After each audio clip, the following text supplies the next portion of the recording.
Hello and welcome back. Now that you're here, we can go over the play-by-play of the new Jujutsu Kaisen Chapter 268 spoilers and my personal thoughts and review right after. So let's quickly get into this chapter as the story winds down and heads towards its ending. The chapter begins with an internal conversation between Megumi and Sukuna, where Sukuna attempts to admonish Megumi, shaming him for his perceived failures, such as letting his body be taken and allowing his sister to be killed by his hands, among other things. This is clearly an attempt to stop Megumi from regaining control of their body. Megumi calls Sukuna out for his desperation, claiming that Sukuna's final finger won't have enough of his soul to revive him. He further explains to Sukuna that until this moment, he had never intended to live a proper life due to his upbringing and nature as a sorcerer. But now, for the first time, he's going to try to live for the sake of other people, like Yuji and Nobara. While Megumi monologues, we see a visual of disembodied Sukuna, seemingly made of cursed energy, slowly dissolving into a somewhat pathetic state. This culminates in Yuji's domain barrier shattering as Megumi and Sukuna separate while they're flying backwards from Yuji's black flash at the end of the last chapter. Sukuna screams out in horror as he is fully separated from Megumi, who seems to be mostly intact, physically speaking. As Sukuna's tiny, deformed state lies helpless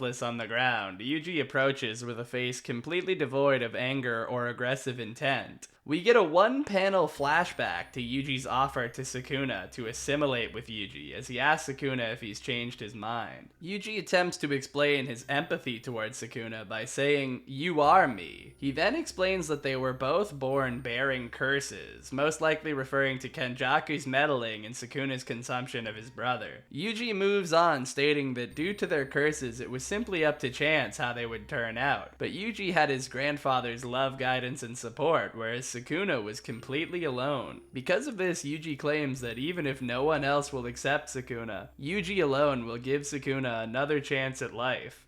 But this time alongside someone who can truly accept him. As Yuji is visibly saddened by Sukuna's slow disintegration, holding his remains gently, Sukuna's ashes take the form of a demonic visage as he claims that he's impressed that Yuji managed to keep up this idiotic facade for this long, saying Yuji's full name in acknowledgement. Sukuna firmly warns him not to underestimate him, and that to his core, he is and always will be a curse. This statement ultimately results in Sukuna rejecting Yuji's offer and choosing to die with his worldview intact. Meanwhile, Uraume almost immediately senses Sukuna's passing, as her and Hikari are both slightly battle damaged in the wreckage of Shinjuku. Hikari asks what they plan on doing now that Sukuna's gone, to which Uraume responds that there is no now anymore for them, and this prompts them to use their technique to begin destroying their body. Uraume tells Hikari that they were just lucky that Sukuna had to deal with the limitations of his vessels, and that they could have never hoped to win against his true power from the Heian era. They both sport devilish smiles as Hikari repeats Uraume's statement that they were lucky, claiming that there is no better praise a guy like him could receive. Uraume agrees with a genuine smile as they turn into 100 beautiful ice crystals and drift away, ultimately committing suicide. The perspective shifts to what seems to be Megumi's room a short while in the future. As he awakens relatively healthy and functional, he finds Yuji hiding Nobara in a comically large box, similarly to Gojo's choice to do the same with Yuji at the beginning of the sister exchange event. Megumi gets out of bed and casually questions them. This prompts them to confess that they were going to attempt a Nobara lives prank. Megumi apologizes for spoiling their fun as they move to some seats in the open with sodas. Nobara asks how they reacted to her dramatic return, and Yuji talks about how he cried a bit when he recognized her resonance, and Megumi says that he wasn't surprised because he was inside Sukuna, possibly meaning that he could sense what was happening to the 20th finger before she attacked. Yuji hands both Nobara and Megumi letters from Gojo.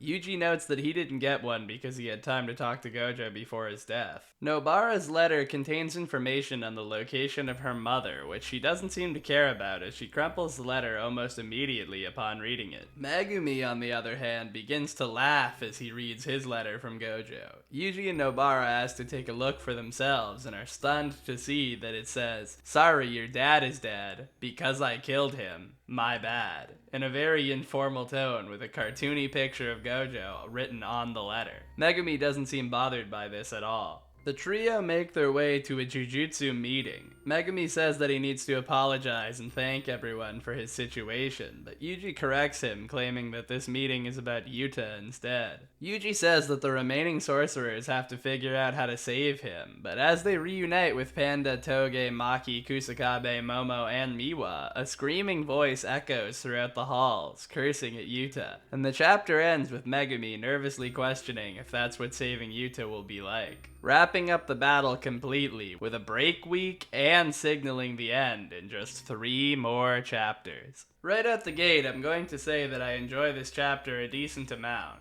It is a serviceable conclusion for Sukuna and Uraume in the sense that their actions were very much in character and believable. Obviously, there's still a little room for more, but that's more of a nitpick than anything. The story does seem to be steering towards a happy ending for the survivors. Megumi has found a new reason to live, Nobara and Yuji seem to be in high spirits, and there doesn't seem to be any remaining threats to our protagonists. We haven't yet been given any concrete information on the status of the culling game, but I find it very unlikely that we'll get to see the merger at this point, which I'm okay with. I think some grand kaiju battle wouldn't add much to the story, although I must admit I'd love to hear something from Kenjaku in the curse realm we seen him guide Yuji's classmate in, if that's possible, just to get a cryptic message to send the series off with. I really enjoyed Yuji sticking to his conviction when it came to empathy and trying to grant Sukuna the opportunity to live on and give life another chance. It was so compelling that I honestly found myself hoping he'd take the offer under the pretenses that he'd try to escape at some point and then eventually finding value in life to pay off the love subplot. But how things went make perfect sense, and I wouldn't criticize it at all. I'm predicting that the shouting voice is Rika, and she'll be upset about Yuta losing his body. I'm not sure if he'll die, but I remember Gege saying that Yuta would eventually find new love, so I'm going to bet that some convenient binding vow on Rika's part will allow Yuta to jump back to his own body in return for releasing her. All in all, my feelings about this chapter almost perfectly mirror my feelings towards the ending of Jujutsu Kaisen as a whole. It was very good, but ultimately left me wanting a bit more than I'd like. But that being said, the chapter deserves at least an 8 out of 10. Thanks for watching. With only 3 chapters left to go, it'll be time for the channel to get back to grinding multiple main series videos again very soon. So anyone who got this far should be dropping their video wishlist in the comments. But either way,